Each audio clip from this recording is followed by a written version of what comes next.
Yau ake murnar cika shekara 60 da samun 'yancin kai. A matsayinka na ɗan ƙasa me zaka ce? To alhamdulillah mun kai kimanin shekara 60 da samun samun 'yanci a Najeriya. To amma shekara 60 din nan mu babu wani ci gaba da ni a matsayin ɗan Najeriya a shekara 60 din nan na ganin cewa ni ba wani abu ci gaba da ka samu a ƙasar Najeriya. Domin dukkanin wani abu da yake gudana a wajen talakar shugaban ƙasa da sauran makarrabansa ba wani zai ce bai san halin ɗan Najeriya yake ciki ba.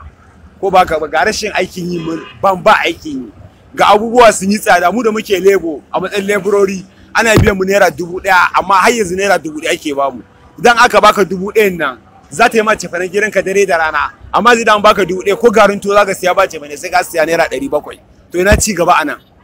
Babu ci gaba. Yanzu ga mu nan sai dai mu kullun dan Najeriya ba shi da wani tunani sai na wannan abin da zai ci a cikin sa. Da saboda haka ya mai girma shugaban kasa ka duba talakawa idan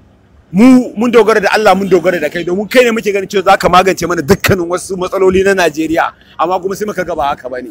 to dan Allah mu sai mu maka addu'a ubangiji duk wanda suke kusa da kai azzalimai ne ba sa baka shawara ta gari ubangiji Allah hada ka da nagari amma fi sabilillahi maganar ce ina jin dadin Najeriya ne yanzu ba na ji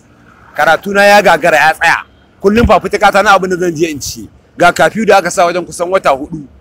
me mutum yake ci me zai yi so da haka ina roƙon jami'an Najeriya shugabannin Najeriya dan Allah su duba talaka a halin da yake ciki yanzu kwanan shinkafa na ji aunuwa kwano 6 naira 7800 Hausa kwano 6 kudin buhu gwamnati 7500 amma a da to so da haka kuma yazo ya tadda mana naira 87 amma yanzu ne yake sai da mai kwanan shinkafa ne ya tarar da shi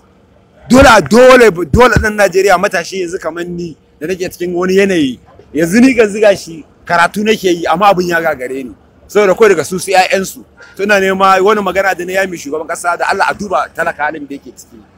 domin ya san cewa ana mulkin demokuraɗiyya kowa ya sha romanta mun cike famai wani na tallafi da wani waye da sauransu amma ba mu ga ko ɗaya ba noma nake amma saboda ban da hanyar zan yi noman na taki ko wani waye ɗalibi ne ni ba wani kuɗi gare ni ba sai na yi leburanci nake cin abinci ina wani tallafi ake ci ana ba shugabanni so ina ganin cewar kawai sai dai mu taya shi addu'a ubangiji Allah ya sa ya gane hada shi da mutane na gari su ba shi shawara mai kyau a cikin wata 5 zuwa 6 ma zai iya gyara al'amuran tsakanin sa talakan Najeriya